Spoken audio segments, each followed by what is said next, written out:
Olá, mulher. Eu quero estar meditando com você sobre um tema muito importante na nossa vida como mulher: a ansiedade e a preocupação na vida da mulher. Depois do vídeo 13, né, onde nós abordamos sobre a mulher virtuosa de Provérbios 31, nós fizemos uma meditação sobre o verso 17 e sobre o verso 25. E no final do verso 25 dizia que aquela mulher se revestia de força e dignidade e que, quanto ao dia de amanhã, quanto às coisas futuras, ela não tinha preocupações, ela não tinha ansiedade.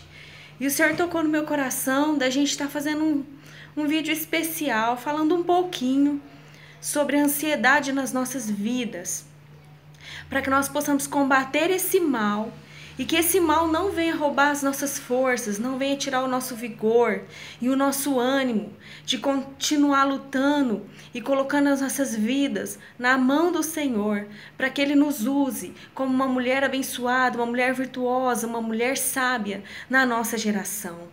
Então aquela mulher nos deixa esse exemplo também, que ela não deixava a preocupação, a ansiedade tomar conta da vida dela e que ela encarava as coisas do futuro com um sorriso no rosto.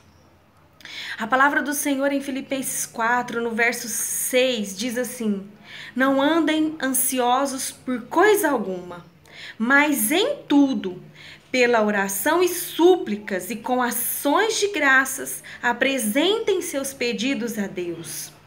1 Pedro 5,7 também diz: lancem sobre ele toda a sua ansiedade, porque ele tem cuidado de vós. Então a ansiedade, a preocupação, a solicitude pelas coisas da vida são sinônimos na Bíblia. E se nós formos olharmos ali, se nós formos olhar no dicionário o significado da palavra ansiedade, nós vamos ver ali que no latim significa dificuldade de respiração, uma opressão, uma angústia, né? Uma inquietação no espírito, uma impaciência. E no dicionário bíblico do grego, a palavra ansiedade significa estrangulamento. Quando nós deixamos a ansiedade patológica tomar conta da nossa vida, é como se a nossa vida fosse estrangulada, asfixiada, né? É como se fosse um enforcamento, um estrangulamento da nossa alma, uma opressão no nosso coração, uma asfixia da nossa paz, rouba completamente as nossas forças, mulher. A ansiedade é algo inútil na nossa vida. A ansiedade, quando ela é exagerada, quando ela toma conta de nós, ela é algo inútil. Porque a palavra em Mateus 6,27 diz assim: gente, qual de vós, por mais ansiosa, eu vou falar para você, mulher, qual de nós, por mais ansiosa que nós estejamos, podemos mudar um côvado, podemos acrescentar um côvado à estatura, ao curso da nossa vida? A ansiedade não ajuda em nada, ela não muda em nada, ela só atrapalha. E até há especialistas, né, que fazem distinção entre dois tipos de ansiedade. Uma ansiedade normal, que é aquela causada por alguma circunstância momentânea na qual nós estamos passando, como por exemplo, a conclusão de um curso, como por exemplo, um casamento que vai acontecer na nossa vida daqui a um tempo, ou outro exemplo, nós vamos ter um filho, ou nós temos um projeto para entregar, ou nós temos algo para construir. Então, mediante algumas circunstâncias da nossa vida, é até normal a gente ter aquela ansiedade no sentido de uma expectativa maior em relação àquele acontecimento da nossa vida. Então, esse tipo de ansiedade, ela é até normal, mas aquela ansiedade exagerada que toma conta de todas as áreas da nossa vida, né, que tem uma duração muito longa, independente das circunstâncias, que abrange muitas coisas ao mesmo tempo, não é por alguma causa específica ou momentânea, mas envolve quase que todas as circunstâncias. A pessoa está dia, passa noite, passa mês, passa ano, e aquela pessoa é ansiosa com todas as coisas na vida dela, né? E quando, dependendo da sua vinculação, né, se não está vinculada com algum estímulo momentâneo como esses que eu citei para você, né? Então tudo isso deve ser analisado, porque se dependendo dessa análise que nós fizermos, né, da duração, da extensão, né, e até da vinculação da ansiedade, nós podemos descobrir se é algo normal, né, que até muitas vezes nos protege de alguma coisa. Quando há uma ansiedade normal por alguma circunstância que nós estamos ali na expectativa para acontecer, isso é até muitas vezes protetivo para nós, isso é até uma maneira de nos ajudar a encarar melhor, né, aquela situação, e até uma maneira de nos ajudar a adaptar para viver aquela nova fase da nossa vida. Então pode até ter alguma coisa boa nesse tipo de ansiedade normal da vida, por causa de algum acontecimento. Não é verdade? Mas a ansiedade patológica, ela é diferente. Ela passa a ser uma doença emocional. Por quê? Porque ela abrange todas as áreas da vida da pessoa. É um estado emocional na pessoa que não muda, que já faz tempo que está ali instalado. É quase que um hábito da pessoa de agir ansiosa diante de toda e qualquer circunstância da nossa vida. Então é um exagero nesse tipo de comportamento ansioso. E essa ansiedade patológica, ela tem vários braços, ela se desenvolve muitas vezes em muitas outras patologias, né? Como ansiedades generalizadas, que atacam todas as áreas da nossa vida, ou até a síndrome do pânico, ou até aquele transtorno obsessivo compulsivo. A pessoa fica obsessiva pelas coisas, de tão ansiosa que ela está. Aí nós já começamos a ver que é uma ansiedade que é doença, né? Que é uma ansiedade, que é uma patologia, e nós precisamos cuidar, né? E essa ansiedade também acaba sendo um pecado na nossa vida. Por quê? Porque se caracteriza por uma incredulidade muito grande. Billy Graham diz uma frase muito interessante, que diz assim: a ansiedade é o resultado natural de centralizarmos a nossa esperança em qualquer coisa menor do que Deus e da sua vontade para nós. Então, a ansiedade prejudicial, que passa a se tornar um pecado porque ela abraça a incredulidade e traz com ela para as nossas vidas, né? Muitas vezes é uma falta de confiança de que Deus é poderoso para cuidar de mim, para cuidar de você. E a ansiedade, minha amada, foi a doença do final do século XX, o século XXI. Entramos no século XXI e é uma doença potencializada e em escala muito maior, que atinge todas as faixas etárias, todas as classes sociais, todas as classes religiosas, que atinge todas as raças. Então é uma doença que atinge a todas as pessoas, e há pesquisas que dizem que especialmente as mulheres são mais suscetíveis a essa doença. Então a ansiedade tem o poder de rasgar você, de estrangular você. Há um versículo em Provérbios 12, 25 que diz assim, que a ansiedade do coração do homem, né, da mulher, o abate.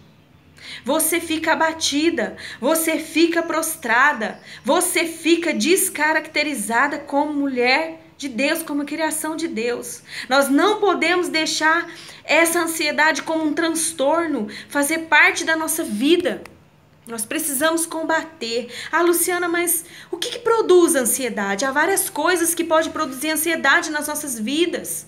Como, por exemplo, as circunstâncias. Há muitas circunstâncias dolorosas, circunstâncias difíceis, circunstâncias que nos desafiam, circunstâncias na nossa vida que são muitas vezes até traumáticas, circunstâncias que muitas vezes fogem do nosso controle, como problemas financeiros graves, como desemprego, como divórcio, como vida emocional desorganizada, como muitas vezes uma enfermidade que atinge a família, assola o nosso emocional, muitas vezes amizades rompidas, muitas vezes um luto que nós passamos, perdas muitas vezes em áreas físicas, em áreas de relacionamentos, né? Muitas vezes amizades rompidas, tantas coisas, tantas circunstâncias que podem nos levar a ficar aprisionados na ansiedade.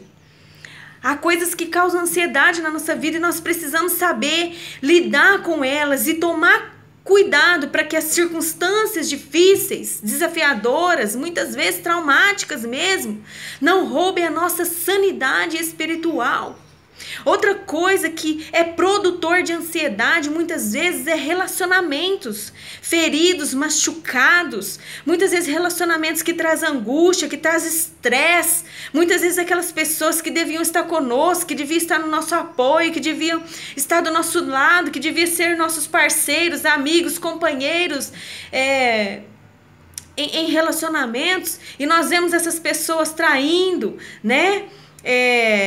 Criticando, desencorajando, as discórdias, as decepções, as contendas, os partidarismos nos relacionamentos, tudo isso são potenciadores, né? Fazem com que a ansiedade se potencialize nas nossas vidas e muitas vezes nos leva a quadros críticos de estresse, de síndromes, de ansiedade generalizada e até transtornos emocionais por conta de relacionamentos e circunstâncias que não sabemos lidar. A preocupação exagerada, minha amada, com coisas materiais, com as coisas desse mundo, nesse tempo que nós estamos vivendo, num mundo em que há grandes problemas econômicos, grandes problemas sociais, né? Se nós não tomarmos cuidado, se nós nos preocuparmos exageradamente com tudo que está lá fora e colocar o medo no nosso coração, a insegurança, a ansiedade vai tomar conta e nós vamos nos perder no meio de tudo isso. O Senhor Jesus, em Mateus 6, né, a partir do verso 25, ele deixa como que um mandamento para nós não andarmos ansiosos pelas coisas dessa vida, que é para nós observarmos as aves do céu, os lírios no campo, que não semeiam, não colhem, né? Não produzem roupas para si mesmo. No entanto, o Senhor cuida de cada uma delas. O Senhor é provedor das nossas necessidades. Os animais, as flores, a criação não é ansiosa, porque elas, mesmo sendo seres inanimados, confiam na providência do Senhor, que é o Criador de todas as coisas. Aí ele vem nos desafiando, como nós já vimos. O que a sua ansiedade vai te ajudar? Não vai te acrescentar nem um côvado da sua estatura, nem um dia na sua vida. É inútil. Nós temos que aprender a lançar diante do Senhor. Nós vamos aprender aqui no finalzinho como lidar com a ansiedade. É uma coisa inútil que prejudica você, que adoece você, que tira o seu sono ou dá muito sono, que tira a sua fome ou dá muita fome, que suga completamente todas as suas energias como mulher, como pessoa. A ansiedade é um sintoma claro de quando nós tiramos os olhos do nosso Senhor, colocamos no nosso problema, seguramos o nosso problema com todas as nossas forças e não soltamos. Há uma frase que diz o ansioso. Ele diz assim: eu não acredito que Deus é poderoso o suficiente para cuidar de mim.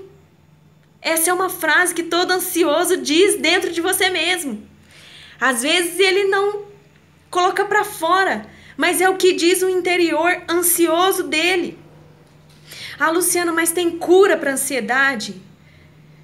Tem, nós precisamos combater a ansiedade. Nós precisamos lutar contra a ansiedade, né?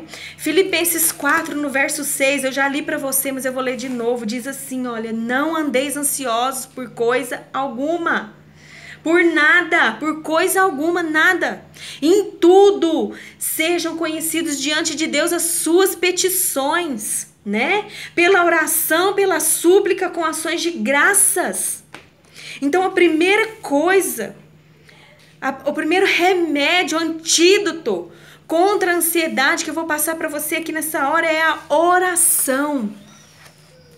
Aqui em Filipenses, Paulo está ensinando a igreja. E o Senhor ensina eu e você como mulher, que somos a igreja. A oração é um antídoto contra a ansiedade, a adoração, a petição, ações de graças. Quando você ora, quando você adora a Deus pelo que Ele é, reconhecendo a soberania do Senhor sobre a sua vida, reconhecendo que Ele é Deus, que Ele é Criador, que Ele é onipotente, que Ele é onisciente, onipresente. Quando você começa a adorá-lo na beleza da sua santidade, na sua grandeza e na sua soberania, você vai confiando mais no Deus que você serve. Qual é o tamanho do seu Deus? O tamanho que o seu Deus tem para você vai mostrar o tamanho também da sua ansiedade. Se você conhece um Deus de perto, tudo que nós olhamos de longe fica menor. Tudo que nós olhamos de perto fica maior. Se você conhece Deus de perto, Ele vai ser para você um Deus grande o suficiente, poderoso o suficiente para cuidar de você. E isso te livra da ansiedade. Segundo antídoto, segunda cura, segundo remédio para a ansiedade, guarde os seus pensamentos. Os pensamentos geram comportamentos e geram sentimentos. A palavra em Filipenses, no capítulo 4, no verso 8, diz assim: finalmente, irmãs, tudo que é verdadeiro, tudo que é respeitável, tudo que é justo, tudo que é puro, tudo que é amável, tudo que é de boa fama, tudo que tem virtude, tudo que tem louvor, seja isso que ocupe o vosso pensamento. Eu resolvo meus problemas com ansiedade quando eu mudo os meus pensamentos, quando eu mudo os meus valores, os meus conceitos, as minhas prioridades. Não é verdade? Aí os meus pensamentos são transformados, o meu comportamento também e o meu sentimento também. E a ansiedade não vai achar palco na minha vida para fazer teatro. Entendeu? E aí nós vamos nos alimentar do que é verdadeiro, do que é respeitável, do que é bom, do que vai trazer esperança, do que vai trazer força, do que vai trazer vigor, a verdade, a pureza, a justiça. Nós vamos nos livrando, nos blindando contra a ansiedade. Amém? E ainda eu quero deixar para você um terceiro remédio. Logicamente que nós poderíamos ficar aqui falando sobre ansiedade muito tempo. Eu já estou passando do tempo nesse vídeo, né? Outra coisa que eu quero deixar para você, não é porque eu deixei por último que é menos importante, eu até considero mais importante. Eu quero que você leia Mateus 6, do verso 25 ao 34. Mas no verso 33 diz assim: buscai a Deus em primeiro lugar, o seu reino, a sua justiça, e todas as outras coisas vos será acrescentada. Quando você começar a preencher a sua vida, buscando a Deus em primeiro lugar, buscando o teu reino, ou seja, a tua maneira de viver aqui na terra, a sua justiça, ou seja, tudo aquilo que é certo mediante a tua palavra, você vai ser preenchida na sua alma.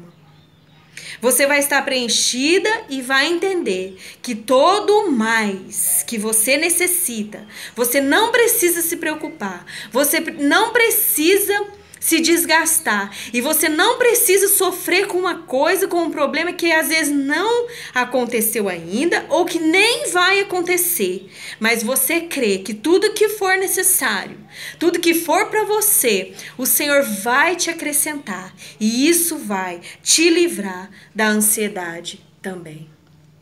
Amém, minha querida? Eu espero que essa palavra ela ajude você. Espero que essa palavra seja um início de uma sede brotada no seu coração, de buscar saber mais e se cuidar mais e se tratar. E se você é uma pessoa que está com uma ansiedade doentia, procure ajuda. Procure uma pessoa para te ajudar. Eu pessoalmente acredito que Deus não desaprova, não desabona e não tira a eficácia muitas vezes dos médicos humanos, não. Mas também ele não diz que isto é suficiente. Então, as pessoas podem nos ajudar? Podem. Eu creio que Deus tem os seus instrumentos. Mas eu creio que não é só isso, que você precisa tomar atitudes espirituais para que você seja curada completamente desse mal que tem atingido muitas vidas e impedido a obra de Deus e a vontade de Deus na vida de muitas mulheres. Amém? Pense nisso. Que Deus possa te abençoar em nome de Jesus.